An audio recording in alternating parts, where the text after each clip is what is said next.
A'udzubillahi as-sami'il 'alim minasyaitonir rajim. Bismillahirrahmanirrahim. Assalamualaikum warahmatullahi wabarakatuh.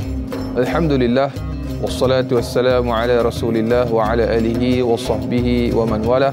Allahumma salli ala sayyidina Muhammad wa ala alihi wa sahbihi wa man tabi'ahum bi ihsan ila yaumiddin. Amma ba'd. Alhamdulillah, summa alhamdulillah ala ni'matil iman wal Islam. Marilah sama-sama kita pertama dan selamanya dan senantiasa kita rafakkan syukur kehadrat Allah Subhanahu wa taala. Alhamdulillah, para penonton, ibu-ibu, ayah-ayah bakal penghuni syurga Allah Subhanahu wa taala. Amin insya-Allah. Kita bersyukur kehadrat Allah Subhanahu wa taala pada pagi ini kita kembali bersiaran dalam Tanyalah Ustaz, biar tahu jangan keliru.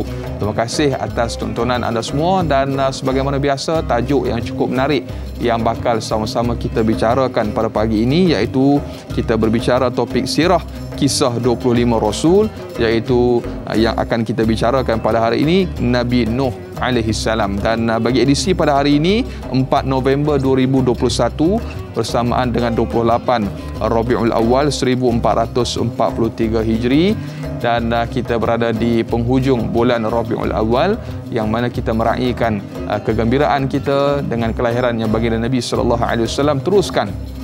Teruskan ibu-ibu ayah sekalian, kita berselawat ke atas junjungan mulia kita baginda Nabi Muhammad sallallahu alaihi wasallam. Mudah-mudahan kita berdoa di akhirat kelak kita semua berada dalam keadaan mereka-mereka golongan-golongan yang layak mendapat syafaat baginda Nabi Muhammad sallallahu alaihi wasallam. Amin Allahumma amin.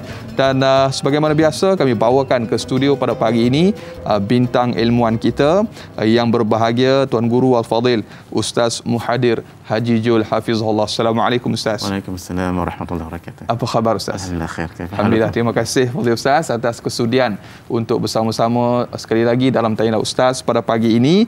Dan Fadil Ustaz, saya kira tidak perlu saya berbicara panjang kerana banyak akan kita kongsikan pada pagi ini. Sebelum saya serahkan kepada yang berbahagia Ustaz, kepada anda para penonton yang ingin mengajukan sebarang persoalan atau kemusykilan, boleh hubungi talian bebas tol 1-800-881677 atau paling mudah terus sahaja tinggalkan soalan anda menerusi ruangan komen di Facebook Tanyalah Ustaz TV3. Dan jangan lupa Tanyalah Ustaz juga bersiaran serentak menerusi TV3 dan TV9. Di TV9 kita lanjutkan siaran tambahan 30 minit sehingga jam 8.30 pagi. Jadi terus dia menonton sehingga ke hujung rancangan insya-Allah. Dan Fadil Ustaz berbicara tentang sirah kisah 25 Rasul Nabi Nuh alaihi salam sebagai permulaan topik. Saya serahkan kepada yang berbahagia Ustaz. Falyatafaddal mashkur. Hayakallah. Bismillahirrahmanirrahim. Alhamdulillahirabbil alamin wassalatu wassalamu ala asyrafil anbiya'i wal mursalin wa ala alihi washabbihi ajmain. Khairu ma uhyikum bihi tahiyatul Islam wa tahiyatul Islami salam. Assalamualaikum warahmatullahi wabarakatuh. Assalam. Wa marhaban bi wasiyati Rasulillah sallallahu alaihi wa alihi washabbihi wa baraka wasallam. Syukran jazilan al-fadhil Ustaz Anas. Nabi Nuh alaihi salam adalah nabi yang sangat mulia sekali. Termasuk di dalam kalangan Nabi Ulul Azmi ma'an, iaitu Nabi Muhammad sallallahu alaihi wasallam, alif Nabi Ibrahim alaihi salam, mim Nabi Musa alaihi salam, nun Nabi Nuh alaihi salam yang kita bicarakan sekarang, ain Nabi Isa alaihi salam dan nun Nabi Nuh alaihi salam. Jadi untuk menghafaz nama Nabi-Nabi Ulul Azmi ini, Rasul-Rasul Ulul Azmi ini, kita menghafal dengan ma'an, dibariskan mim alif ma, mim ain nun. Dan 5 orang Rasul Ulul Azmi ini mengikut keutamaannya begitulah tadi, mim alif mim ain nun. Yang lebih utama Nabi Muhammad sallallahu alaihi wasallam, yang kedua Nabi Ibrahim alaihi salam, yang ketiga Nabi Musa alaihi salam, yang keempat Nabi Isa alaihi salam, dan Nabi Nuh alaihi salam. Nabi Muhammad sallallahu alaihi wasallam digelar dengan Habibullah. Kalau nama Nabi Ibrahim Khalilullah, Nabi Musa Kalimullah, Nabi Isa Ruhullah, ruh yang Allah jadikan. Lalu dengan ruh itu Nabi Musa zahir ataupun lahir, dan nun Nabi Nuh Najiyullah yang diselamatkan oleh Allah dalam banjir yang besar. Nabi Nuh alaihi salam bin Lami' berketurunan Nabi Syith bin Nabi Adam alaihi salam.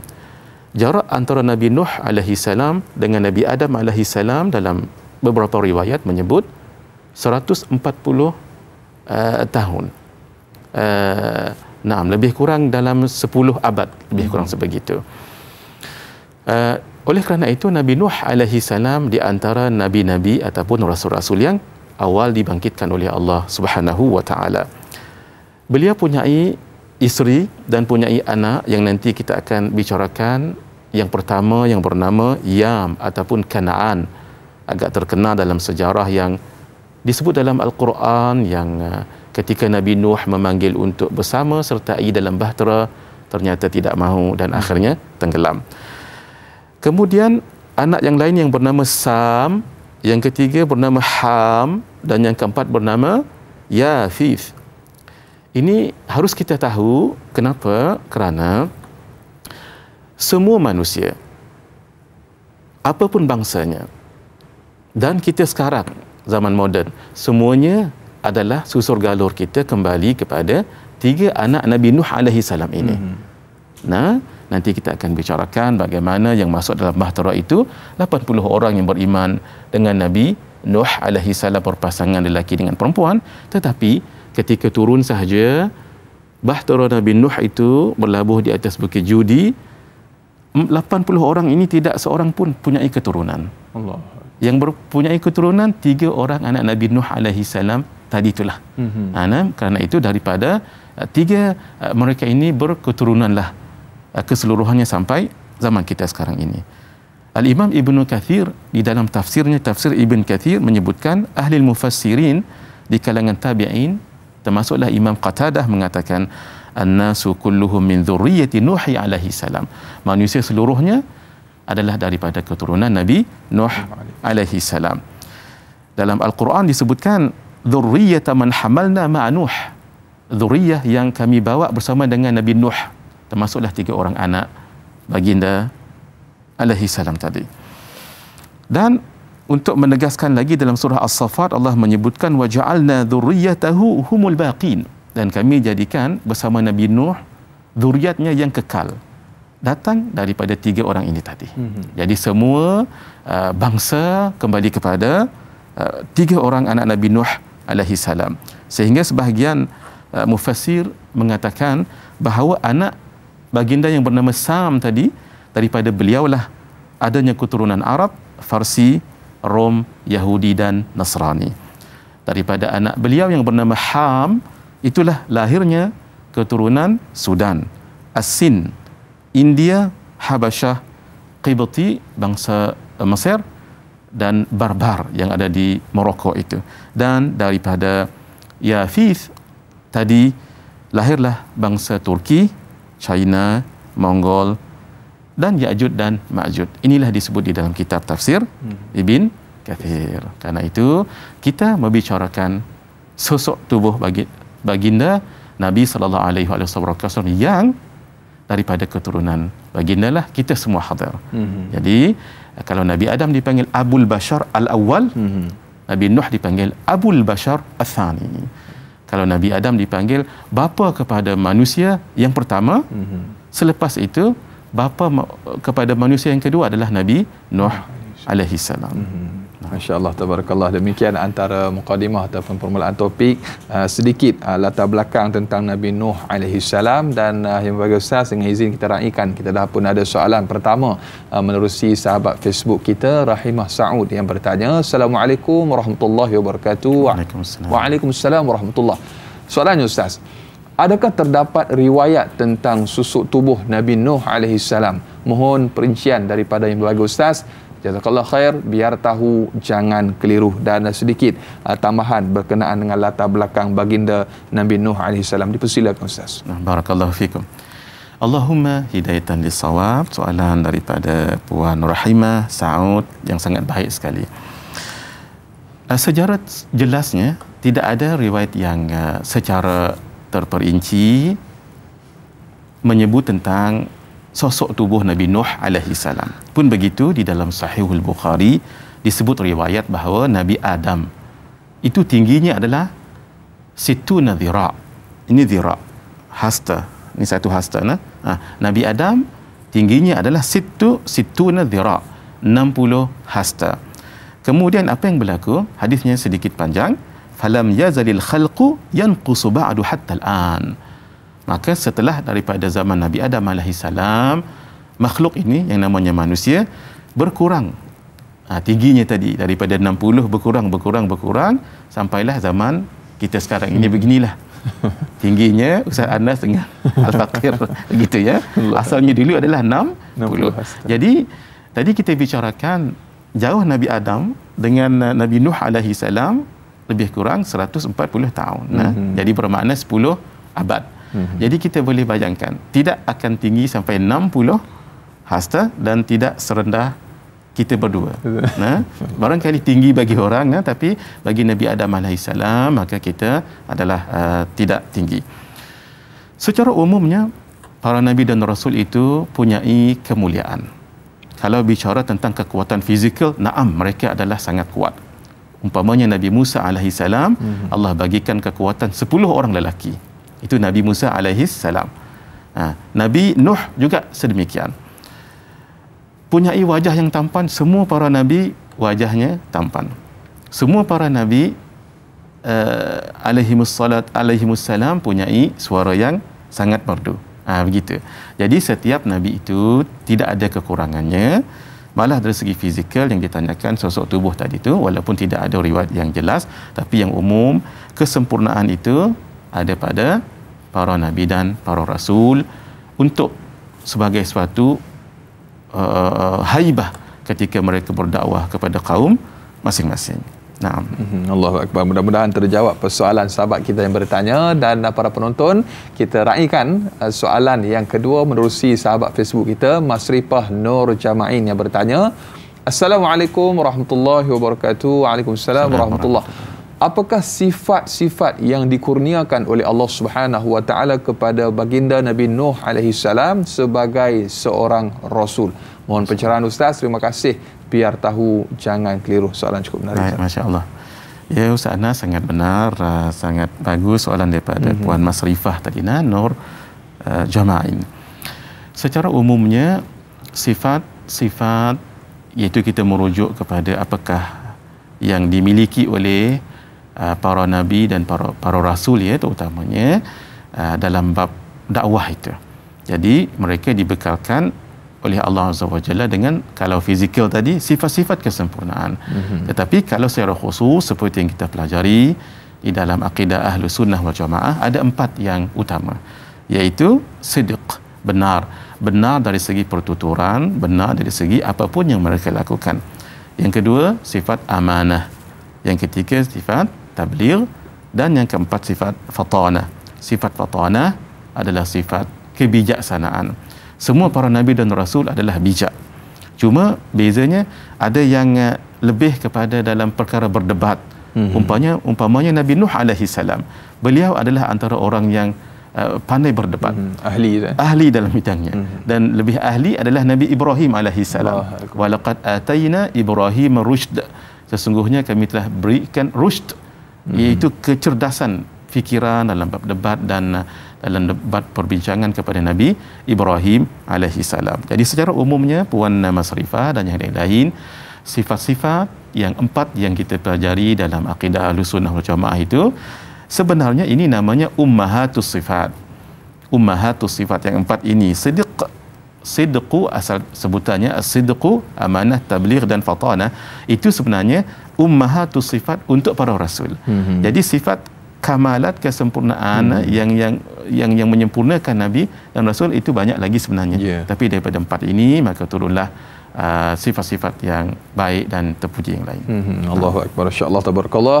Mudah-mudahan terjawab persoalan sahabat kita yang bertanya. Semestinya banyak lagi akan kita bincangkan ataupun diskusikan untuk topik kita pada pagi ini, sirah kisah 25 Rasul Nabi Nuh AS. Terus setiap menonton Tanyalah Ustaz, biar tahu jangan keliru, kembali bergabung selepas ini.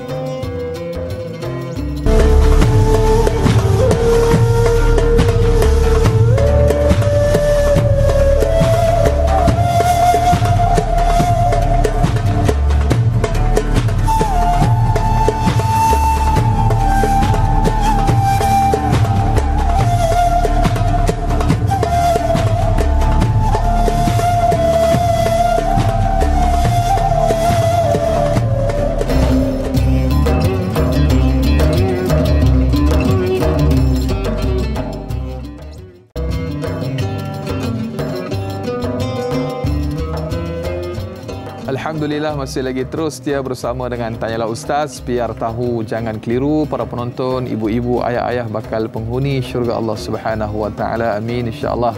Alhamdulillah kita masih lagi berbicara topik pada pagi ini sirah kisah 25 Rasul dan kita bicarakan kisah Nabi Nuh alaihi salam. Kita masih lagi bersama tetamu undangan kita bintang ilmuwan yang berbahagia Al-Fadhil Ustaz Muhadir Haji Jul Hafizahullah, dan telah pun beberapa soalan kita kongsikan dan juga kita kupas kepada para penonton, dan kita nak raikan lagi yang berbahagia Ustaz.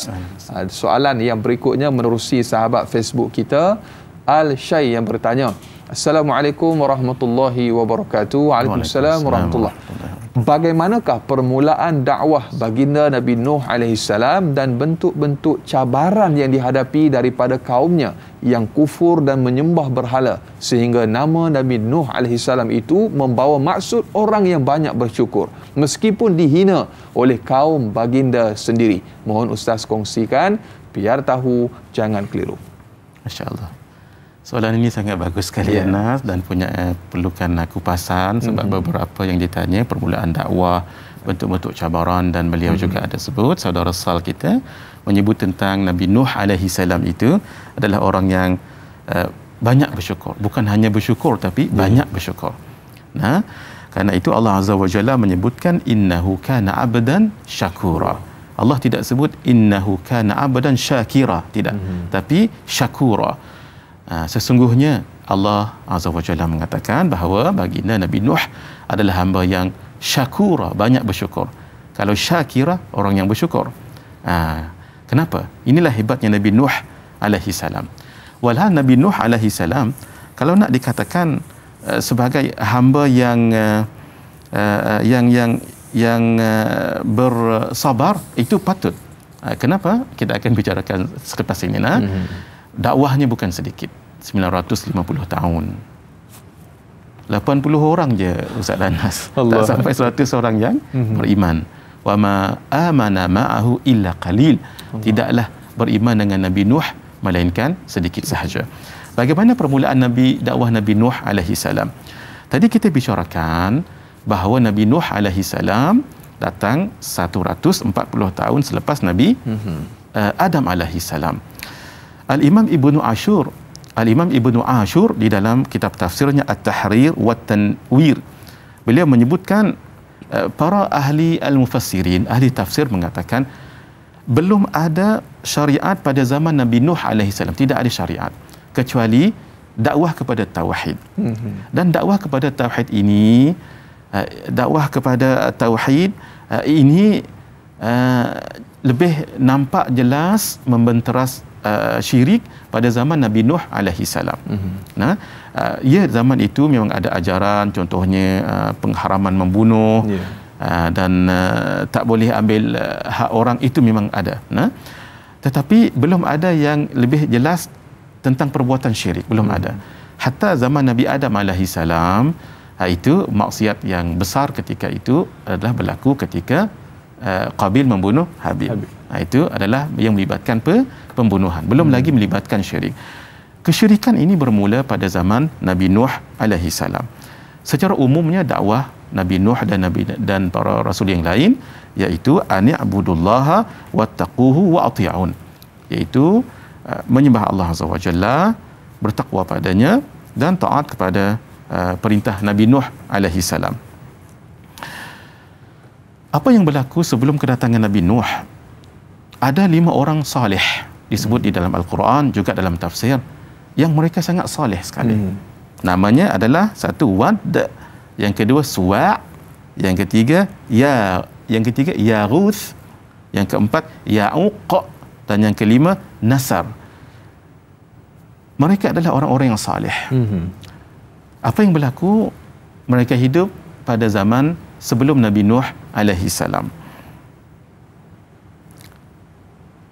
Nabi Nuh mendapat cabaran yang berkaitan dengan 5 mereka ini. Kenapa? Kerana pada ketika itu orang-orang ingin mengenang orang-orang saleh ini tadi. Lalu dalam sebahagian kitab tafsir menyebutkan bahawa iblis datang kepada mereka untuk sebagai kenangan-kenangan, maka dibuatlah patung-patung yang 5 orang tadi tu. Nah, yang pada asalnya untuk mengingat sahaja. Kemudian selepas itu akhirnya asalnya tidak diibadahkan, disembah, akhirnya disembah. Nah, seperti mana yang ditipu dayakan oleh syaitan. Al-Quran menyebutkan begini tentang mereka semua ini. Allah Azza wa Jalla menyebutkan bahawa Nabi Nuh alaihi salam mengatakan kepada kaumnya untuk jangan menyembah berhala, kerana ada 5 patung yang disembah oleh mereka pada ketika itu. Dan itu adalah daripada syaitan dan daripada iblis yang menyuruh mereka untuk menyembah, ya. Nabi Nuh alaihi salam, walaqad arsalna nuhan ila qaumihi falabitha fihim alfa sanatin illa 50 ama. Sesungguhnya kami telah utuskan Nabi Nuh kepada kaumnya, lalu baginda mengambil masa 1000 tahun melainkan 50. Ini ada sudut matematik dalam Al-Quran. 1000 tahun melainkan 50 bermakna 1000 tolak 50, 950 tahun. Fa akhadhahumut tufan wa hum zalimun. Lalu mereka diazabkan oleh Allah dengan tufan, iaitu dengan banjir, dan mereka itu telah menzalimi diri mereka sendiri. Jadi poinnya ialah ketika zaman Nabi Adam belum ada lagi jelas tentang kesyirikan. Kesyirikan itu hadir ketika zaman Nabi Nuh alaihi salam. Nabi Nuh itu dalam dakwah ada cabaran umum dan khusus. Kita akan bicarakan yang umum dahulu. Yang pertama sekali kita sebut tadi, panjangnya masa berdakwah baginda 950 tahun, tapi yang beriman tidak sampai 100 orang. Kebanyakan kitab mengatakan 80 orang. Yang kedua, cabaran daripada dalam keluarga sendiri, iaitu isteri baginda sendiri, juga anak baginda sendiri yang bernama Yam ataupun Kanaan tadi menolak dakwah Nabi Nuh alaihi salam. Ini sebenarnya satu cabaran yang besar. Kenapa? Belum lagi di luar sana, tetapi dalam keluarga sendiri sudah menolak. Ini sesuatu yang sangat berat untuk seorang pendakwah. Kenapa? Nanti akan orang cemuh di luar sana, Ustaz Anas. Kamu nak dakwah orang lain, dalam rumahmu sendiri ada masalah. Begitu nah. Tetapi yang namanya dakwah ini tetap diteruskan. Ini takdirnya Allah Azza wa Jalla untuk seseorang pendakwah. Dari segi cabaran kepada kaum itu, Nabi Nuh itu mendapat cabaran dakwah. Pertama sekali, kaum sendiri menjauhkan diri daripada Nabi Nuh alaihi salam. Bukan jauhkan diri saja, Ustaz Anas, menutup telinga serta menutup kepala mereka. Ini kan satu psiko pada seorang pendakwah. Sindiran halus dan melemahkan semangat. Naam. Falam yaziduhum du'ai illa firara. Tidaklah mereka bertambah dalam dakwahku melainkan lari habis. Kalau orang stay kat depan kita tu tak apa lagi. Mai-mai pakat lari habis. Bukankah itu jiwa kita jadi nah, itu satu yang cabaran besar. Kemudian wa inni kullama da'autuhum litaghfira lahum ja'alu asabi'ahum fi adhanihim. Setiap kali aku mendakwah pada mereka, mereka letakkan jari dekat tangan. Ini dekat telinga. Wastaghshaw thiyabahum, menutup baju ke wajahnya. Wa asarru, dan terus dalam tidak menerima dakwah.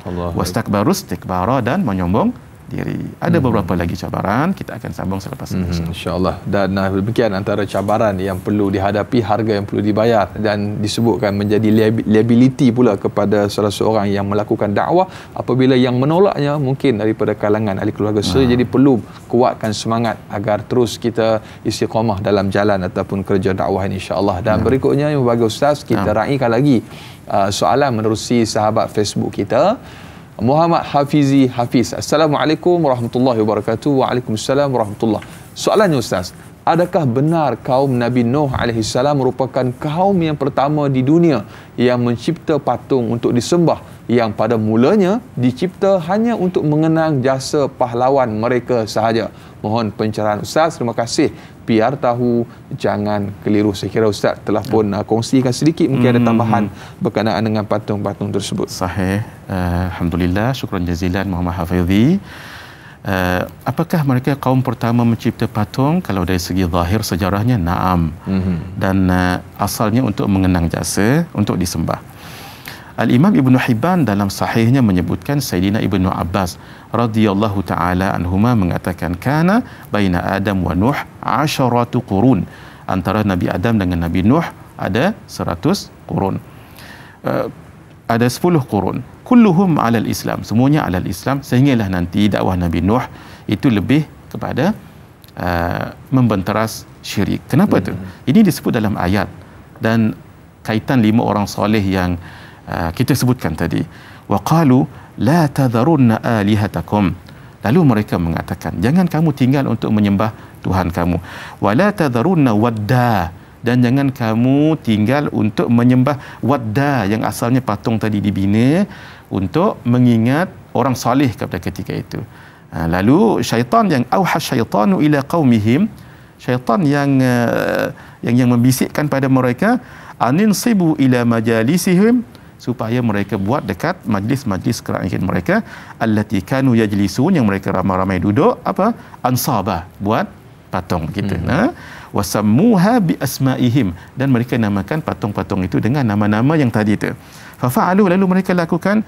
Falam tu'bad, tapi ketika itu belum lagi disembah. Hatta idza halaka haula, ketika sebahagian mereka sudah meninggal dunia, wa tanassakha al-alam, ilmu pun semakin dikit, mengurang apa yang berlaku, ubidat, disembah 5 patung tadi itu. Walhal asal untuk diingat Allah Azza wa Jalla sebut, wala tadharunna wadda, jangan kamu tinggal untuk menyembah patung wadda. Wadda kan wad nama orang tadi itu. Wala suwa'a, dan juga patung yang namanya suwa'. Wala yaghus, dan patung yaghus. Wala ya'uq, dan patung ya'uq. Wa nasra, dan patung nasra. Itulah bahayanya tipu daya daripada iblis dan syaitan. Ini disebut oleh dalam Sahihul Bukhari daripada Sayyidina Ibnu Abbas radhiyallahu taala anhuma. Jadi kerana itu haruslah kita berjaga-jaga dalam perkara ini supaya jangan ditipu oleh iblis dan syaitan. Allahu akbar. Insya-Allah tabarakallah. Dan demikian juga kesinambungannya antara pengharaman-pengharaman patung yang mungkin selepas ini kita akan kongsikan, antara rentetan peristiwa-peristiwa yang berkaitan dengan perkara yang telah pun dikongsikan, dan banyak lagi saudara-saudara penonton akan kita kongsikan. Untuk topik kita pada pagi ini, terus setia menonton Tanyalah Ustaz, biar tahu jangan keliru, kembali bergabung selepas ini.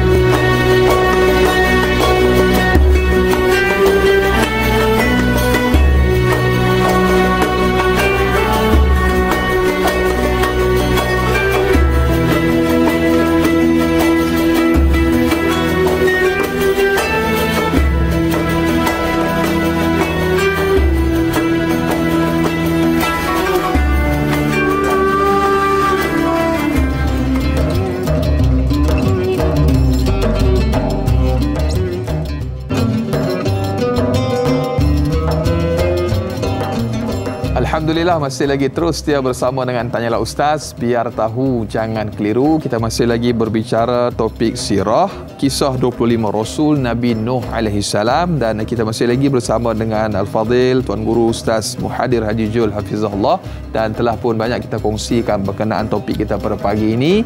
Dan kepada anda para penonton, terus menghantarkan ataupun mengajukan sebarang persoalan dan juga kemusykilan, hubungi menerusi talian bebas tol 1-800-881677,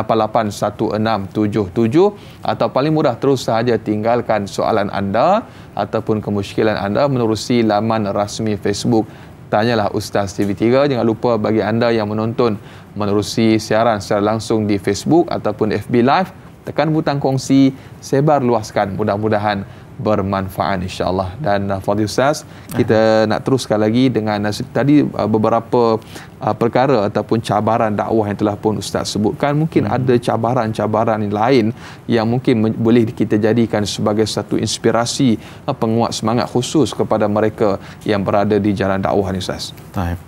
Syukran jazilan Ustaz Anas, hadirin hadirat. kita sebutkan tadi antara cabaran khusus daripada kaum baginda Nabi Nuh alaihi salam adalah ketika baginda berdakwah dan sampaikan ajaran. Pertama mereka lari, yang kedua tutup telinga dan mereka juga tutup kepala. Ini sebagai satu penghinaan sebenarnya, dan itu sudah cabaran berat sebenarnya. Yang kedua, mereka menuduh Nabi Nuh alaihi salam sesat. Nauzubillah min dzalik. Qala al-mala'u min qaumihi. Ketua-ketua daripada kaum Nabi Nuh mengatakan, inna lanaraka fi dhalalin mubin. Sesungguhnya kami telah melihat engkau wahai Nuh dalam kesesatan, bukan kesesatan sahaja, mubin. Allah. Masya-Allah. Nabi Nuh, Nabi Nuh tetap sabar. Ini kesesatan yang nyata. Tidak setakat itu seanas mereka menuduh Nabi Nuh sebagai orang yang gila. Allah. Masya-Allah. Kadzabat qablahum qaum Nuhin. Telah berdusta sebelum mereka kaum Nabi Nuh. Apa? Fakadzabu abdana. Mereka telah berbohong tentang hamba kami Nabi Nuh. Apa kata mereka? Wa qalu majnunun wazadujir. Mereka mengatakan Nabi Nuh itu orang yang gila dan sudah diberi ancaman. Nabi Nuh dikatakan sebegitu. Masya-Allah. Antara tuduhan mereka, Nabi Nuh berdakwah ini bukan ikhlas tapi nak diangkat jadi pemimpin. Allah. Ma hadza illa basyarum mithlukum. Tidaklah orang ini melainkan serupa dengan seperti yang lain kamu juga. Yuridu an yatafaddala alaikum. Yang dia inginkan untuk lebih daripada kamu supaya menjadi pemimpin dan orang yang terkenal. Masya-Allah. Seterusnya dakwah Nabi Nuh, cabaran dengan kaumnya adalah berdebat dengan mereka bawa syubhah-syubhah untuk supaya Nabi Nuh alaihi salam menghentikan dakwah. Apa antara syubahnya? Antara syubahnya ialah yang kita sebutkan tadi. Nabi Nuh itu manusia biasa. Inginkan kemasyhuran dan lebih daripada kamu. Boleh kami terima dakwah, tapi syaratnya apa? Walau syaratnya ialah kamu wahai Nabi Nuh sepatutnya yang dakwah kami bukan kamu tapi malaikat. Allah. Baru setara dari lagu itu. Lalu mereka mengatakan, wa ma hadza illa basharun mithlukum yuridu an yatafaddala alaikum walau syaa Allahu la anzala malaikatan. Kalau Allah mahu, Allah boleh datangkan malaikat seperti mana mereka mahu. Lalu dakwah Nabi Nuh dikatakan tidak benar. Sebab itu jangan ikut orang miskin ya. Orang miskin tak apa nak cerdik kata mereka. Adapun kami orang yang cerdik. Wa ma narakat taba'aka illa alladhina hum aradhiluna badiyar ra'i. Tidaklah kami melihat orang yang ikut kamu wahai Nabi Nuh melainkan orang-orang yang hina di kalangan kami, orang miskin. Dan mereka itu badiyar ra'i, orang yang cepat percaya, tak apa nak boleh buat analisis. Itu antara yang dikatakan mereka. Demikian mereka meletakkan syarat yang sangat mustahil yang dipanggil syurut ta'jiziyah. Apa dia yang kita sebutkan tadi itu? Kalau nak dakwah kami, sebenarnya sepatutnya yang dakwah kami apa? Datang bersama malaikat. Malaikat. Ataupun kamu jadi malaikat. Ataupun kamu kena kaya dahulu. Ataupun kamu kena tahu perkara-perkara yang gaib. Dan syarat lagi, ini berat ni syarat ni Anas. Orang-orang miskin yang bersama kamu tu usir, kami tak mahu. Allah. Masya-Allah. Sebenarnya ini namanya syurut at-ta'jiziyah, syurut ta'jiziyah, syurut yang sengaja untuk melemahkan dan bukan boleh dipenuhi pun. Kalaupun dipenuhi sebenarnya itulah kalangan orang-orang yang ingkar ini belum tentu mereka akan menerimanya. Ini sebagai satu mainan-mainan sahaja, dan sejarah menunjukkan walaupun hatta terbelah bulan itu berlaku kepada orang kufar Quraisy, tetap mereka tidak beriman pada zaman Nabi Muhammad sallallahu alaihi wasallam. Mereka juga buat makar, tipuan. Wa makaru makran kubbara. Mereka telah membuat tipuan-tipuan kepada Nabi Nuh alaihi salam. Yang last kali mereka mengganggu Nabi Nuh alaihi salam secara fizikal, mengasari batang tubuh baginda Nabi Nuh alaihi salam. Qalu la illam tantahi ya Nuh, kalau kamu tidak berhenti wahai Nuh, la takunanna minal majrumin, pasti kamu akan jadi orang yang akan ditikam dengan batu. Jadi mereka mula nak mengasari jasad dan fizikal baginda yang mulia. Allahu Akbar. Bila diperlakukan, ditroll pun tak elok juga, maka di kemuncak cabarannya maka akan diperlakukan dengan kekasaran dan juga keganasan. Itu antara harga yang perlu dibayar bila mana kita menegakkan kebenaran. Jadi terus bersabar dan juga istiqamah. Mudah-mudahan Allah Subhanahu Wa Taala senantiasa memberikan nusrah atau bantuan kepada kita semua, insya-Allah. Dan berikutnya Ustaz, kita raikan lagi soalan daripada sahabat kita yang berikutnya berkenaan dengan perintah manusia itu menaiki bahtera Nabi Nuh AS yang datangnya daripada sahabat Facebook kita. Soalan Ismail Maisa. Assalamualaikum warahmatullahi wabarakatuh. Waalaikumsalam warahmatullahi. Mengapakah Allah Subhanahu Wa Taala memerintahkan haiwan dan juga manusia secara berpasang-pasangan menaiki bahtera Nabi Nuh AS? Apakah hikmah di sebaliknya? Mohon pencerahan Ustaz. Terima kasih.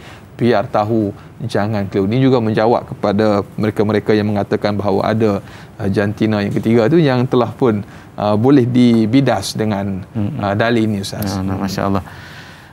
Masya Allah. Syukran jazilan saudara Ismail yang bertanya tadi itu. Dakwah Nabi Nuh itu bukan sedikit, hadirin. 950 tahun. Betul. Sehingga pasrah juga Nabi Nuh. Nabi Nuh pasrah. Sebab bayangkan 950 tahun yang beriman 80 orang saja. Nah, sehingga Nabi Nuh berdoa kepada Allah. Wa qala Nuh, Nabi Nuh berdoa, Rabbi la tadhar 'alal ardi minal kafirin dayyara. Ya Allah, jangan tinggalkan walau seorang orang kafir di atas muka bumi ini. Nah, Nabi Nuh sudah berdakwah dengan pelbagai cara. Akhirnya Allah Azza wa Jalla datangkan tufan, iaitu datangkan banjir yang besar. Nah, fa'akhadhahumut tufan wa hum zalimun. Allah datangkan tufan, iaitu banjir besar, lalu mereka di kalangan orang-orang yang zalim. Bahtera ini, Nabi Nuh ini bahteranya ada 3 tingkat. Kita akan masuk pada yang lain. Yang ditanya tadi, kenapa berpasang-pasangan? Itu adalah hikmahnya daripada Allah Azza wa Jalla. Kerana dalam hidup kita ini memang berpasang-pasangan. Kalau ada baik, sudah pasti ada yang buruk. Kalau ada yang pahala, ada dosa. Kalau ada lelaki, ada juga perempuan. Sebab itu, kalau ada usur, ada yusur. Kalau ada payah, ada senang. Begitu. Supaya ia menjadi hiburan dalam kehidupan kita ini. Kerana kehidupan bukan antara hikmahnya tadi, memang dalam 80 orang itu lelaki dengan perempuan berpasangan. Demikian juga ada binatang-binatang buas pun ada. Kemudian ada burung pun ada. Nanti kita akan bicarakan tentang bahteranya itu. Dan ini menunjukkan bahawa dalam kehidupan ini memang begitu. Kalau ada dunia, ada akhirat. Kalau ada syurga, ada neraka. Kalau ada pahala, ada dosa. Kenapa hadirin? Nak bagi kita suatu pengharapan. Bukan dalam kehidupan ini selamanya susah. InsyaAllah akan ada senangnya. Supaya kita termotivasi dalam kehidupan. Sekarang mungkin kita diuji oleh Allah. Mungkin dari segi kewangan, mungkin dari segi keluarga dan sebagainya. Sabar. Nah, inna ma'al usri yusran. Sesungguhnya bersama dengan payahan itu ada kemudahan, insya-Allah. Jadi itu antara suatu hikmah yang mudah-mudahan dalam kehidupan ini kita lebih bersabar dan kita optimis, punyai perasaan pengharapan kepada Allah Azza wa Jalla. Memang Allah tidak akan zalim kepada hamba-Nya. Allahu Akbar. Hidup sementara, akhirat selamanya, Ustaz. Masya-Allah, tabarakallah.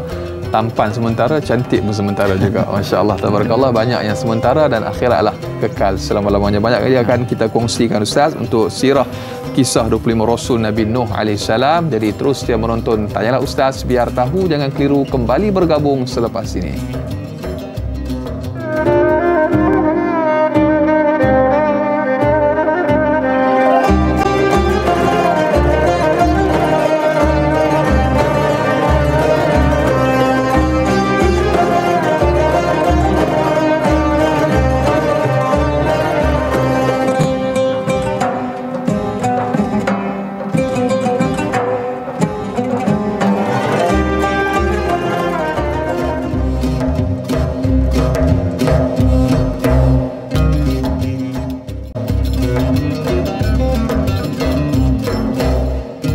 Alhamdulillah, terima kasih dan terima kasih. Kurang lebih tepat sejam kita bersiaran semestinya dalam Tanyalah Ustaz. Biar tahu, jangan keliru para penonton, ibu-ibu, ayah-ayah bakal penghuni syurga Allah Subhanahu wa taala. Amin insya-Allah.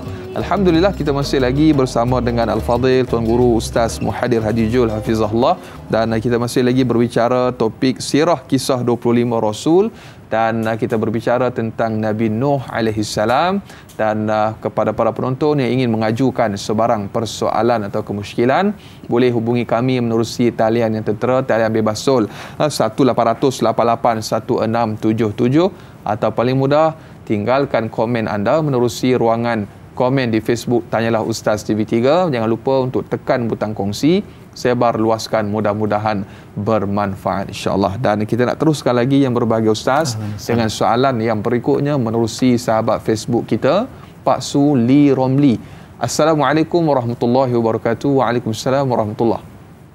Berapa lamakah masa yang diambil oleh baginda Nabi Nuh alaihi salam untuk menyiapkan bahteranya, dan benarkah bahtera Nabi Nuh alaihi salam merupakan kapal yang pertama yang dibina di dunia sebagai pengangkutan di dalam air, dan baginda ialah pelopornya dengan bantuan dan juga tunjuk ajar daripada Allah Subhanahu wa taala?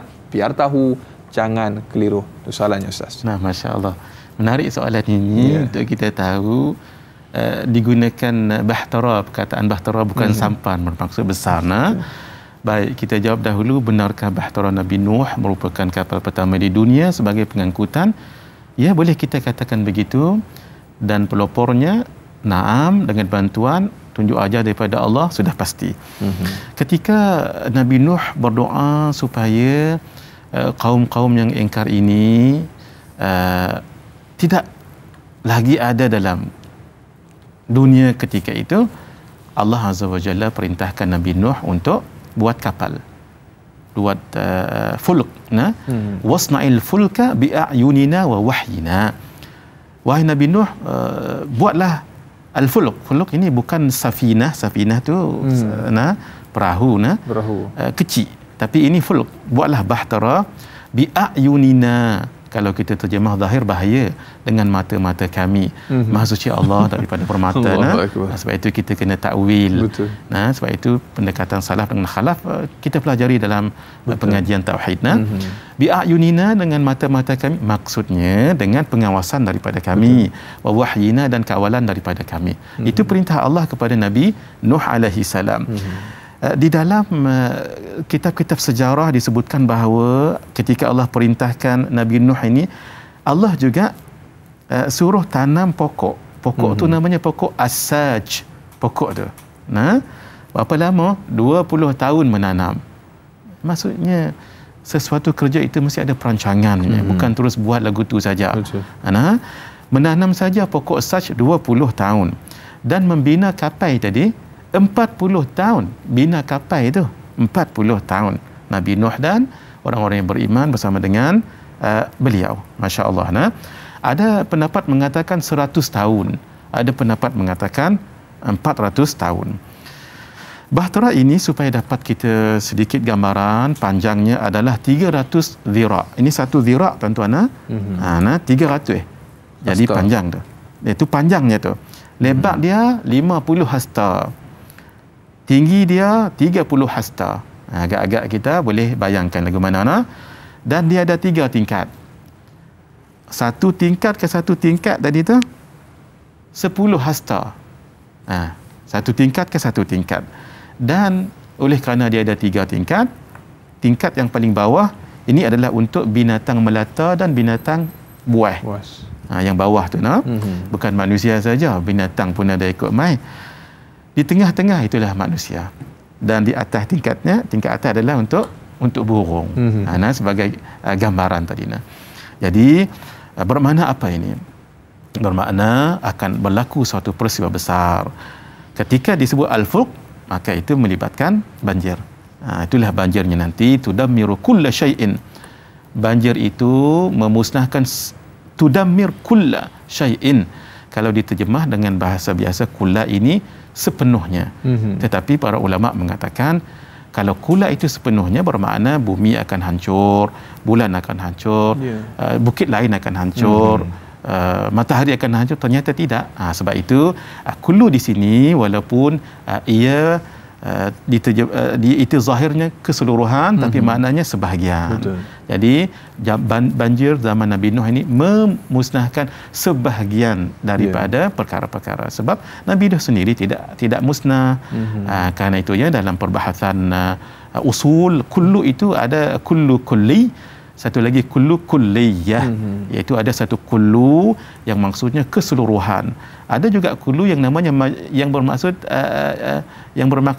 sebahagian. Itu dibahaskan panjang dalam ilmu usul. Itulah sedikit gambaran bagaimana bahtera yang dibina oleh Nabi Nuh itu bukan sedikit, dan pengorbanannya bukan kecil, dan perancangannya bukan lagu tu saja. Membina saja 100 tahun, menanam pokok 20 tahun. Betul. Masya-Allah. Allah Azza wa Jalla nak ajar supaya kita ada perancangan, ada atur caranya, dan ada strategi dalam berbuat sesuatu. Allahu Akbar. Buat benda yang dinampak ataupun rasa macam pelik, sebab kalau benda baru ataupun benda yang orang pun macam tak masuk akal. Jadi ini sesuatu perintah daripada Allah Subhanahu wa taala, sekalipun manusia menolaknya. Dan banyak lagi akan kita kongsikan, tapi sebelum tu kita raikan lagi soalan, dan kita ada pemanggil di talian pada ketika ini dengan izin Ustaz. Hayati Ismail di talian. Hello, Assalamualaikum. Waalaikumsalam, Da'i Anas. Ya, Kak Ayat, silakan soalannya Kak Ayat. Terima kasih Da'i. Assalamualaikum Ustaz. Waalaikumsalam warahmatullahi wabarakatuh. Kak Ayat nak mohon pencerahan, apakah yang dimaksudkan dengan rasul-rasul yang disebut ulul azmi, dan juga ulasan mengenai iman yang tidak dapat diwarisi dalam dakwah Nabi Nuh sendirilah Ustaz. Itu saja soalan Kak Ayat Ustaz. Terima kasih. Assalamualaikum. Sama-sama. Waalaikumsalam warahmatullahi wabarakatuh. Masya-Allah, tabarakallah. Terima kasih Kak Ayat bertanya soalan cukup menarik tentang rasul ulul azmi dan juga tentang iman tak dapat diwarisi. Masya-Allah, tabarakallah. Alhamdulillah, syukran jazilan Kak Ayat. Bertanya tentang Rasul Ulul Azmi. Bila disebut Rasul, kita sudah tergambar Rasul daripada kalangan Nabi, sedangkan para Nabi itu di kalangan Nabi, anak-anak Nabi Adam, bermaksud di kalangan manusia. Sudah pasti di kalangan orang lelaki yang terbaik yang dipilih oleh Allah menjadi Nabi.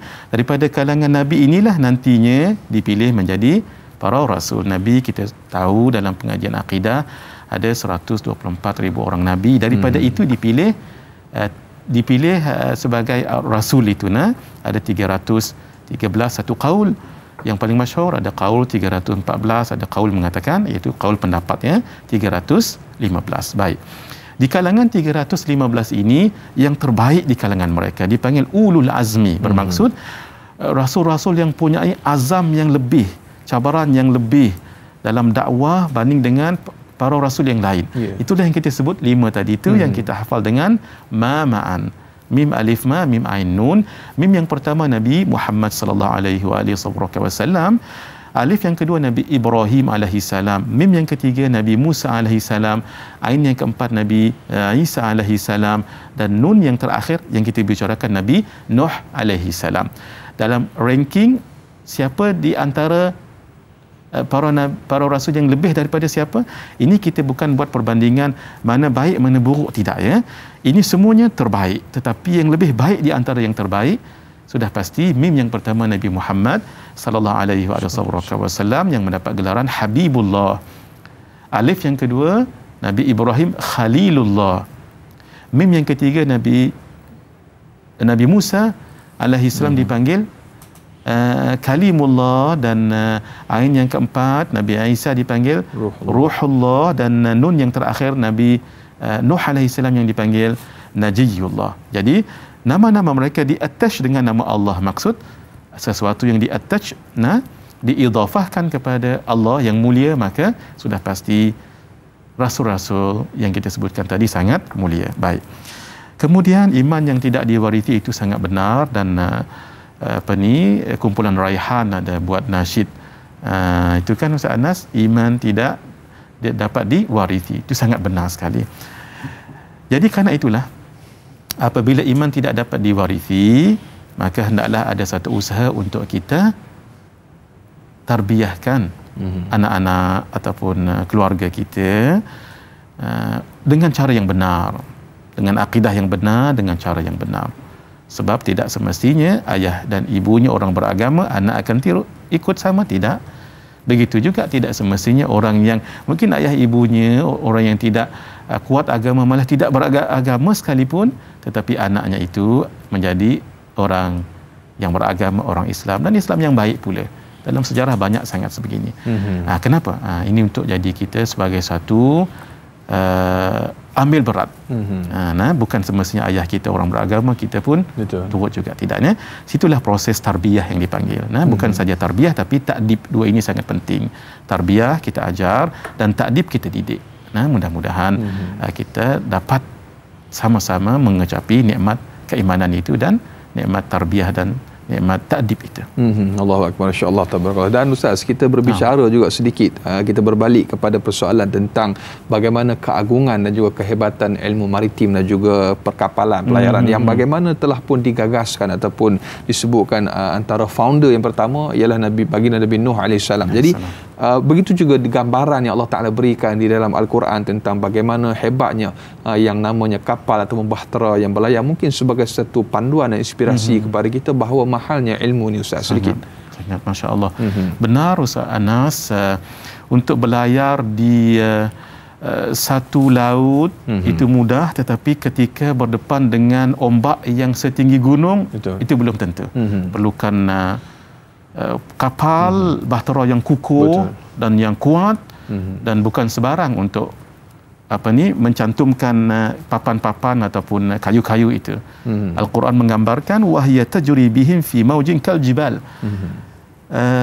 Sapan ataupun bahtera tadi itu berjalan bersama dengan mereka di satu ombak kal jibal, seperti gunung. Masya-Allah. Tuan-tuan, ini bukan 1 meter 2 meter saja ini masya-Allah seperti gunung, bermakna sangat besar sekali. Dan terapungnya itu 150 hari. Kalau sehari dua tak apa. Ini 150 hari. Kalau tak kuat dihantam badai dan ombak, barangkali berlanggar dengan batu karang. Demikian dengan panas dan hujan, ini perlukan satu yang sangat kukuh. Kemudian mereka mendarat, habis banjir tadi itu, mendarat dan belum keluar lagi daripada kapal tu. Mendarat, di situ kita nanti akan bahaskan pendapat-pendapat ulama di mana tempat mendaratnya itu. Tetapi setelah mendarat tu, Anas tak keluar lagi. Duduk dalam kapal itu sebulan lagi. Masya-Allah. Mai mana dapat makanan? Mai mana dapat ayak dan sebagainya. Barulah turun pada 10 Muharram. Sebahagian kitab mengatakan begitu. Jadi memang benar teknologi maritim ketika itu sangat canggih sekali. Malah sekarang orang cuba mencari di mana kapal tadi itu ataupun bahtera tadi itu untuk dijadikan inspiration. Sehingga di sebelah barat sana juga pernah membina Anas sebagai satu gambaran yang replika untuk mendekatkan pemikiran bagaimana hakikatnya. Memang teknologi yang ada pada zaman Nabi Nuh itu sangat luar biasa. Itu semuanya atas tuntunan dan panduan daripada Allah Azza wa Jalla. Sehingga tasbih pun orang buat menggunakan kayu koka yang dinisbahkan kepada kayu yang digunakan. Mungkin ada kebenaran di situ. Mungkin lepas ni lah kita sambung kita ikuti mungkin ada hujah-hujah ataupun dalil yang berkenaan dengan kayu koka itu disandarkan kepada baginda Nabi Nuh alaihissalam. Dan banyak lagi akan kita kongsikan kepada para penonton untuk topik kita pada pagi ini. Jadi kita telah pun sampai ke penghujung rancangan di TV3. Kita akan sambung lanjutan 30 minit siaran tambahan di TV9 selepas ini. Terus setia menonton Tanyalah Ustaz, biar tahu jangan keliru, bersua di TV9 selepas ini.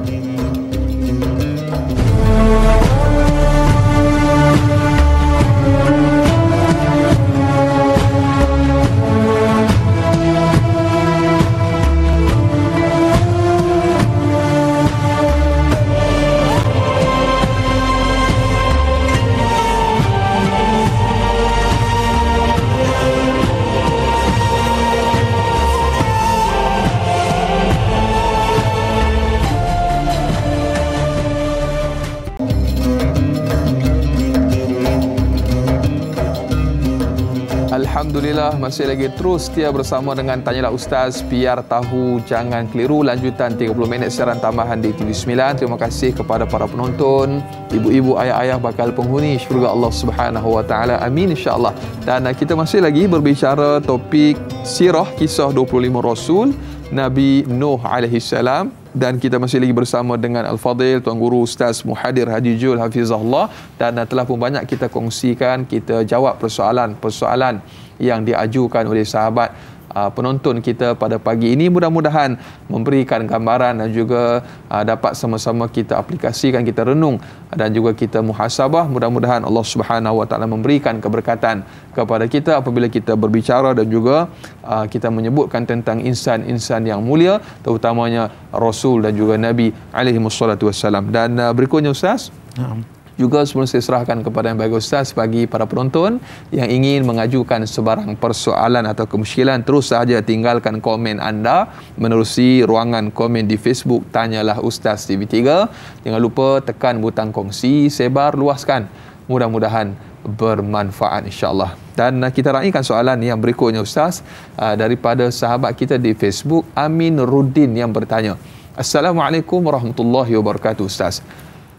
Bagaimanakah gambaran kedahsyatan banjir besar yang melanda kaum Nabi Nuh alaihi salam? Mohon huraiannya. Dan pada ketika ini Ustaz juga kita kena dengan soalan ini dalam keadaan kita diuji juga dengan keadaan banjir di beberapa buah tempat di negara kita khususnya.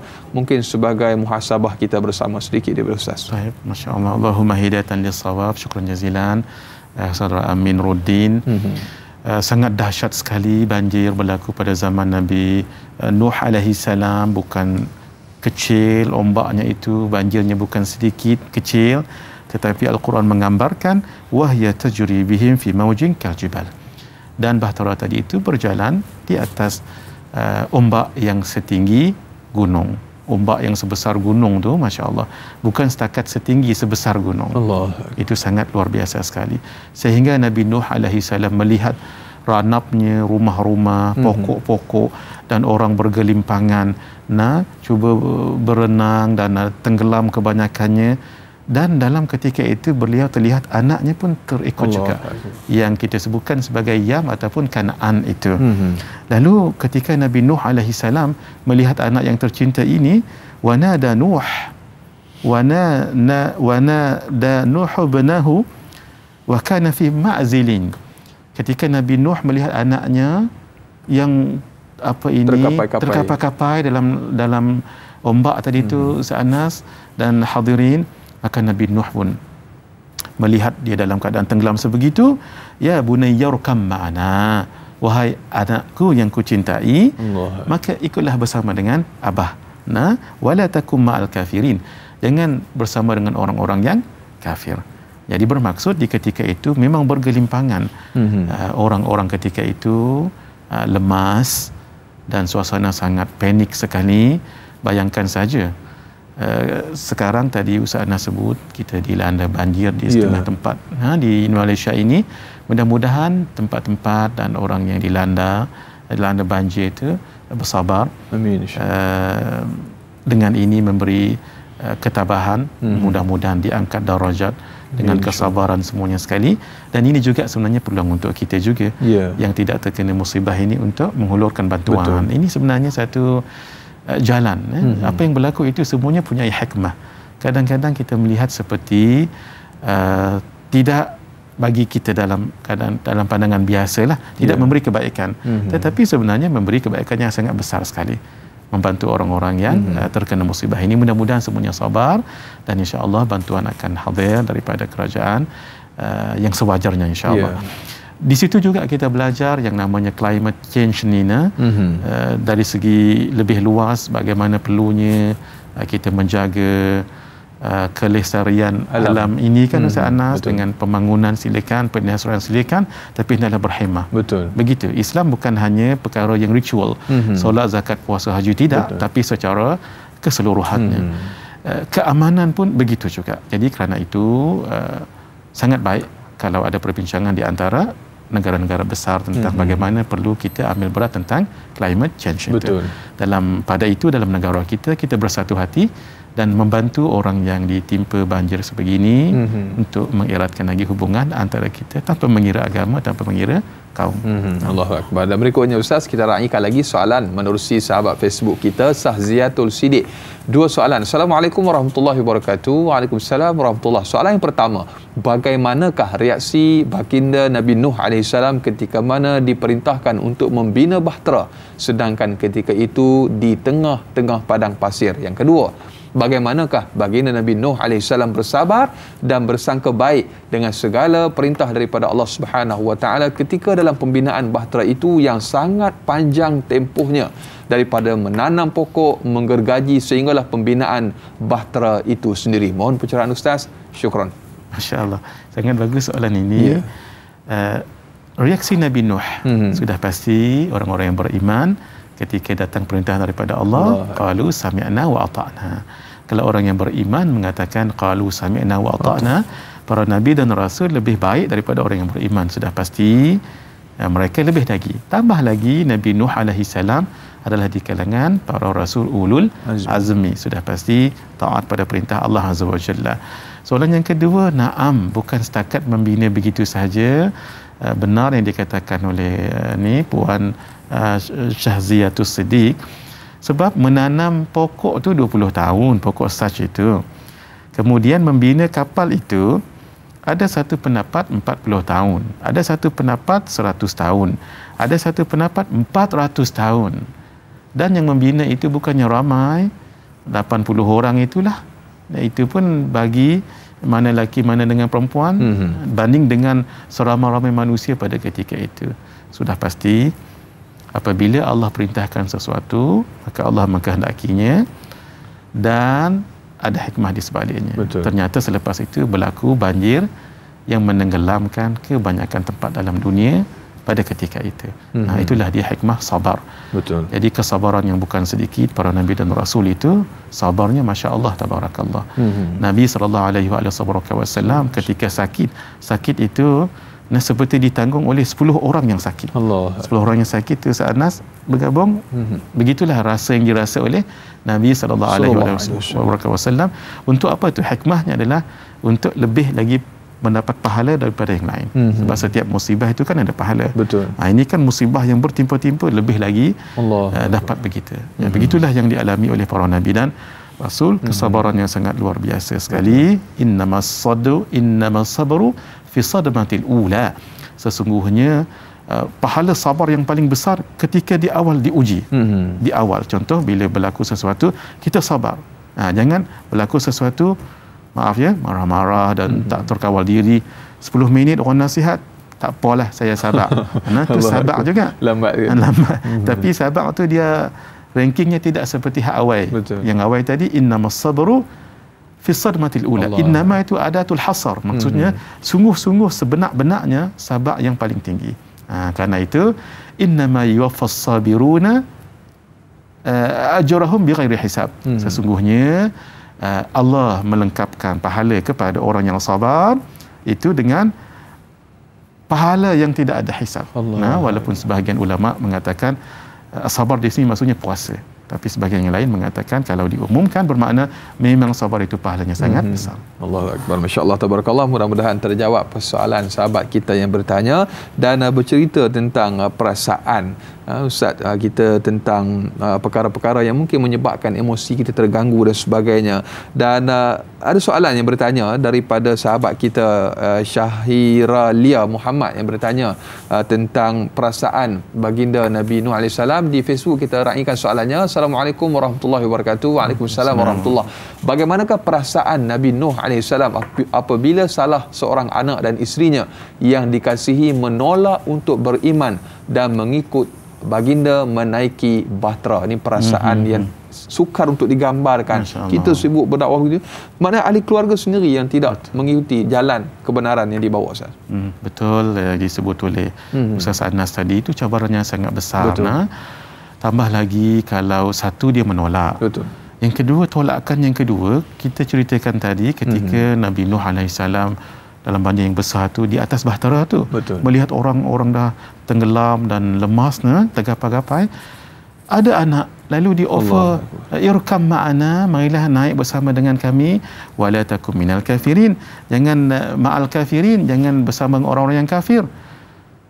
Tuan-tuan, cuba bayangkan di ketika yang sangat kritikal sebegitu, anaknya boleh menjawab, qala sa'awi ila jabalin ya'simuni minal ma'.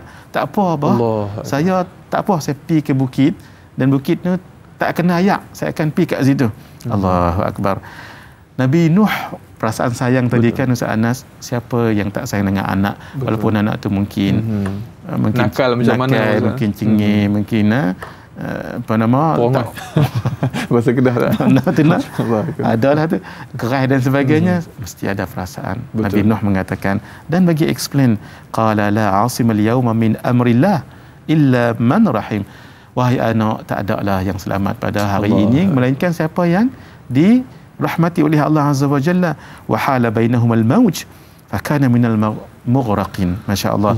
Dan di antara keduanya itu memang ni bahasa Al-Quran mengatakan wa hala bainahumal mawj, antara keduanya ni mawj, ombak, menunjukkan kalau kita boleh bayangkan di depan anak ni Nabi Nuh terbetul ni tengah-tengah ni ombak, nak cerita ombak tu sangat tinggi dan ganas.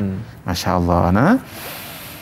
Fakana minal mughraqin, akhirnya oleh kerana tak juga terima, tenggelam yang nama Iyam ataupun yang nama Kanaan tadi tu.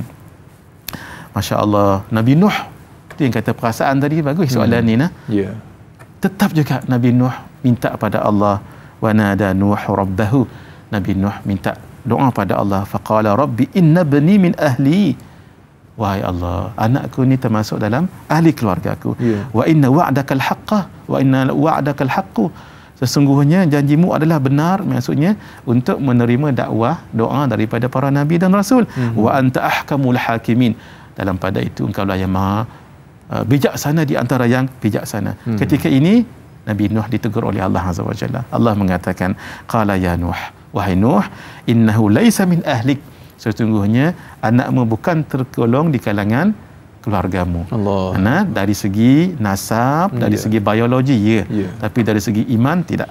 Bukan dalam kalangan orang yang beriman. Innahu amalun ghairu salih, sebab sesungguhnya amalannya tidak baik. Fala tas'alni ma laysa laka bihi ilm, jangan minta padaku sesuatu yang tidak kamu punya ilmu. Inni a'idzuka an takuna minal jahilin, aku ingatkan kamu supaya jangan jadi orang yang jahil. Situ kita belajar Nabi Nuh yang setinggi ulul azmi pun ditegur oleh Allah Azza wa Jalla. Hendaklah kita juga kalau ditegur guru, masyayikh, hendaklah kita sabar dan mengambil keinsafan padanya. Masya-Allah, tabarakallah, teguran untuk memberikan kebaikan kepada kita. Dan masya-Allah, tabarakallah, banyak lagi akan kita kongsikan. Kita nak berjeda seketika Ustaz, kita akan kembali selepas ini. Tanyalah Ustaz, biar tahu jangan keliru, kembali selepas ini.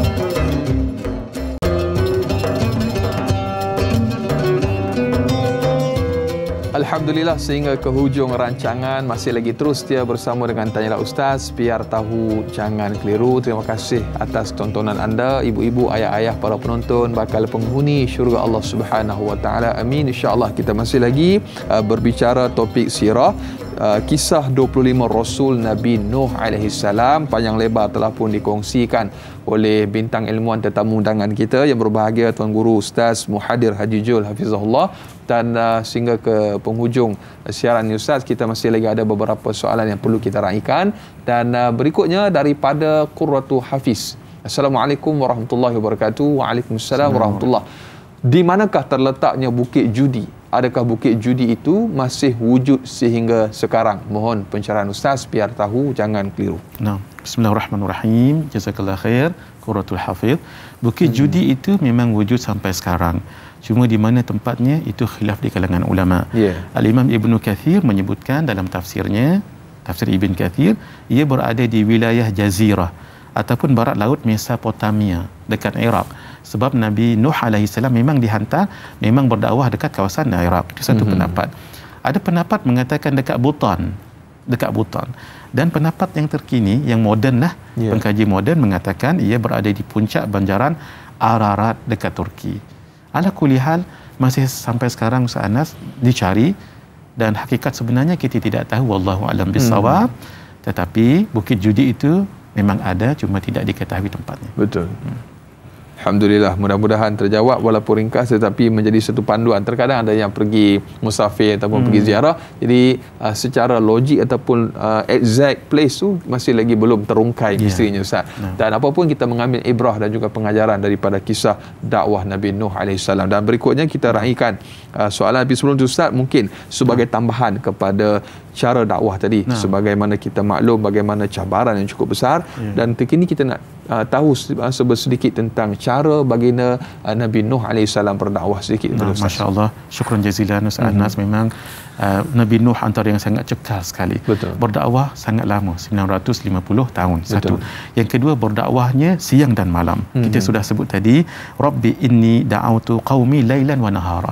Ya Allah, aku berdoa pada kaumku malam dengan siang. Biasanya kita dakwah siang, malam tu tidaklah untuk ambil tenaga. Ni tak, siang dan malam. Masya-Allah. Nabi Nuh menumpukan tauhid, ani'budullaha wattaquhu wa ati'un.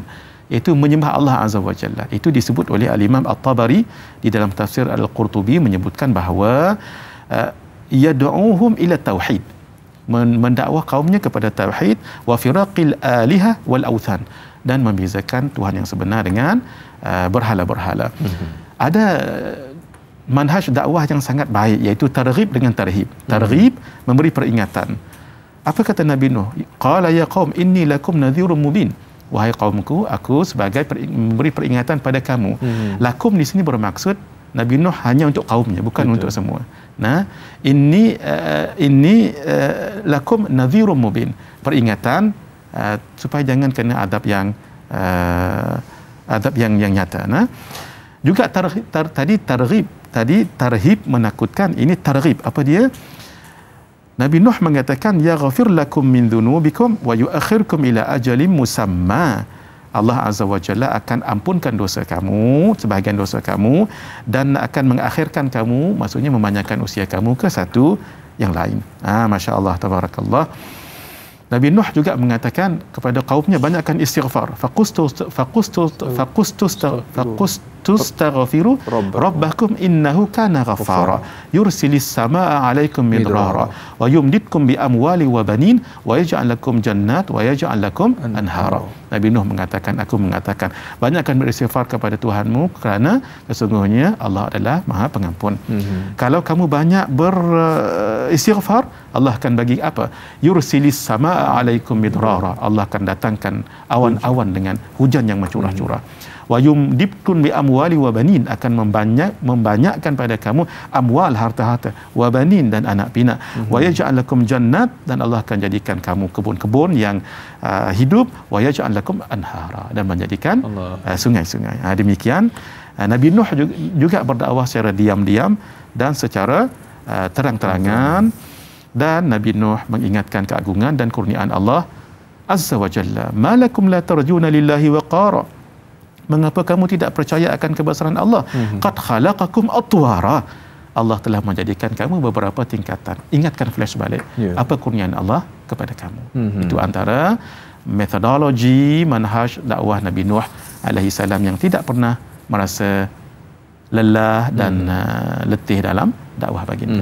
Masya-Allah, tabarakallah. Dan berikutnya Ustaz, kita ada Melur Ismail di Facebook. Soalannya berikutnya, Assalamualaikum warahmatullahi wabarakatuh. Waalaikumsalam warahmatullahi. Soalannya Ustaz, jika mengikut dakwah Nabi Nuh AS adalah selama 950 tahun, jadi berapakah umur Nabi Nuh AS wafat? Mohon pencerahan biar tahu, jangan keliru. Terima kasih. Ini tentang kewafatan baginda Nabi Nuh AS. Jazakillahu khairan Puan Melur. Berdakwah 950 tahun, sudah pasti umur baginda lebih daripada itu. Satu pendapat mengatakan 1050 tahun. Ada qil pendapat mengatakan 1600 tahun. Dua pendapat ini disebut oleh Al-Imam Al-Qurtubi dalam kitabnya Tafsir Al-Qurtubi. Dimakamkan di mana? Ada pendapat mengatakan di Al-Masjidil Haram dekat Makkah. Nah, ada yang mengatakan dekat Qur Nuh. Di mana tu wallahu alam. Nah, secara pasti para nabi dan rasul yang makamnya itu memang jelas adalah Rasulullah sallallahu alaihi wasallam, dan dikatakan juga Nabi Ibrahim yang berada dekat Palestin. Tapi secara pasti betul-betul tidak ada keraguan padanya adalah makam baginda Rasulullah sallallahu alaihi wasallam di bumi Al-Madinah Al-Munawwarah. Masya-Allah, tabarakallah. Mudah-mudahan kita direzekikan oleh Allah Subhanahu wa taala untuk ziarah baginda Nabi sallallahu alaihi wasallam dan juga mereka-mereka yang soleh yang turut juga berada di sekitar dan juga berhampiran dengan Nabi sallallahu alaihi wasallam. Dan terlebih utama kita doa juga mudah-mudahan ada rezeki kita diwafatkan, dimatikan oleh Allah Subhanahu wa taala bersama dengan mereka insya-Allah. Dan Huril Aini Abdul Muttalib, Ustaz. Soalan yang berikutnya di Facebook kita raikan. Assalamualaikum warahmatullahi wabarakatuh. Waalaikumsalam warahmatullahi.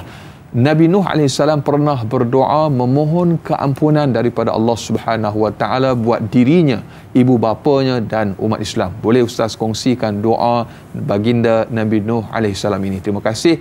Biar tahu jangan keliru. Masya-Allah. Benar, Nabi Nuh pernah berdoa, dinukilkan dalam Al-Quran surah Nuh ayat 28. Nabi Nuh mengatakan, Rabbi ghafirli, ya Allah ampunkan diriku. Mohon ampun di sini bukan daripada dosa, sebab para nabi dan rasul maksum tidak berdosa. Wali walidayya, dan kedua orang tuaku. Waliman dakhala baiti mu'mina, dan sesiapa yang masuk ke rumahku dalam keadaan iman. Walil mu'minina wal mu'minat, dan untuk orang yang beriman lelaki dan untuk orang yang beriman perempuan. Nah, itu adalah doa Nabi Nuh alaihi salam. Jadi Nabi Nuh berdoa untuk diri. Yang kedua untuk kedua orang tua, maksudnya mengenang jasa. Jangan untuk diri sendiri sahaja, tapi kedua orang tua yang sangat berjasa melahirkan kita, mendidik kita. Dan jangan lupa juga untuk orang yang beriman, juga untuk orang yang beriman lelaki dengan perempuan.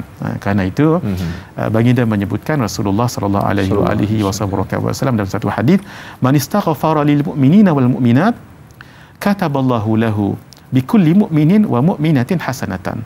Sesiapa yang mohon ampun kepada orang yang beriman lelaki dengan perempuan, Allah akan tulis, bermaksud malaikat akan tulis pahalanya, setiap lelaki dengan perempuan itu dapat pahalanya. Jadi tuan-tuan, antara doa yang jangan kita tinggal, Allahumma doa yang jangan kita tinggal adalah Allahumma ghafir lil mu'minina wal mu'minat. Allahumma ghafir lil mu'minina wal mu'minat. Sebenarnya dalam doa kita itu dah terangkum dah Ustaz Anas. Kita baca Allahumma ghafir li dhunubi wa li walidayya warhamhuma kama rabbayani saghira wa li jami'il mu'minina wal mu'minat. Nah, itu sudah terangkum. Sekali kita baca doa itu, pahala kita seluruh orang beriman lelaki dengan perempuan. Itu tidak dispesifik zaman kita ke, sejak zaman Nabi Adam ke. Kalau sejak daripada zaman Nabi Adam sudah pasti pahalanya sangat besar sekali. Allahu akbar. Di antara doa yang saya pernah mengambil daripada Ustaz dan juga Habib Musa Kazim Jaafar Segar, astaghfirullah lil mu'minina wal mu'minat. Itu antara doa ataupun zikir yang boleh kita bacakan, memohon ampun kepada seluruh mukminin dan juga mukminat dan juga seluruh saudara kita insya-Allah. Mudah-mudahan kita diberikan kekuatan oleh Allah Subhanahu wa taala untuk istiqamah insya-Allah. Dan kita dah pun sampai ke penghujung rancangan yang bagi Ustaz. Banyak yang telah pun kita kongsikan, dan sebagai sedikit pelan tindakan ataupun kesimpulan ringkas daripada Fadil Ustaz untuk topik kita pada pagi ini. Falyatafadhal mashkur. Naam. Barakallahu fiik Ustaz Anas, hadirin yang dirahmati Allah. Setiap yang berlaku kepada Nabi dan Rasul itu kita ambil i'tibar. Nabi Nuh alaihi salam sebagai rasul yang sangat cekal dalam dakwah, demikian kita umat Nabi Muhammad sallallahu alaihi wasallam punya dua. Satu, ummatul hidayah, umat yang mendapat hidayah. Alhamdulillah kita semua. Tapi jangan lupa yang di luar sana yang belum lagi mendapat hidayah, mereka dipanggil ummatud dakwah. Maka hendaklah kita dakwah pada mereka itu. Cekal seperti cekalnya dakwah Nabi Nuh alaihi salam. Dan Nabi Nuh itu masya-Allah tabarakallah diuji oleh Allah dalam dakwah baginda, hatta orang yang dekat dengan baginda tidak menerima dakwah. Begitu juga apabila kita berdakwah dan cabaran itu dan daripada keluarga, kita ingat kisah Nabi Nuh alaihi salam dan tetap kita cekal berdakwah sampai bila-bila. Amin insya-Allah. Dan kita tutup dengan sedikit doa, mudah-mudahan Allah Subhanahu wa taala memberkati kita. Bismillahirrahmanirrahim. Alhamdulillahirabbil alamin wassalatu wassalamu ala asyrafil anbiya'i wal mursalin wa ala alihi wa sahbihi ajma'in. Amin. Allahumma ighfir lana dhunubana wa liwalidayna warhamhuma kama rabbayana shighara wa li jami'il muslimina wal muslimat wal mu'minina wal mu'minat al ahya'i minhum wal amwat bi rahmatika ya arhamar rahimin. Allahumma inna nas'aluka ilman nafi'an wa rizqan tayyiban wa amalan salihan mutaqabbala. Amin. ربنا آتنا في الدنيا حسنة وفي الآخرة حسنة وقنا عذاب النار وقنا عذاب النار وقنا عذاب النار وأدخلنا الجنة مع الأبرار يا عزيز يا غفار يا رب العالمين. صلى الله على خير خلقه ونور عرشه سيدنا محمد وعلى آله وصحبه أجمعين وجعلنا من الذين تجري من تحتهم الأنهار في جنات النعيم الذين دعواهم فيها سبحانك اللهم وتحيتهم فيها سلام وآخر دعواهم أن الحمد لله رب العالمين. Amin amin ya rabbal alamin. Alhamdulillah. Jazakallah khair diucapkan kepada Tuan Guru mulia kita Ustaz Muhadir Haji Jol atas perkongsian yang cukup menarik. Mudah-mudahan apa yang telah pun dikongsikan dapat kita sama-sama amalkan dan juga sampaikan. Mudah-mudahan Allah Subhanahu wa taala memanjangkan usia yang berbahagia Ustaz, ditambahkan ilmu pengetahuan yang bermanfaat untuk terus membimbing kita dunia dan juga akhirat insya-Allah. Dan esok sebagaimana biasa Fadil Ustaz dan juga sidang penonton, kita akan bersama dengan Da'i Azrin selaku moderator dan juga Ustaz Muhammad Ilyas Ismail dengan topik akidah, ancaman permainan video. Topik yang cukup menarik, jam dan juga waktu yang sama. Saudara, jangan mencari yang sempurna. Sempurnakanlah apa yang ada, tidak ada yang sempurna melainkan Allah Subhanahu wa taala. Sehingga berjumpa lagi. Assalamualaikum warahmatullahi wabarakatuh.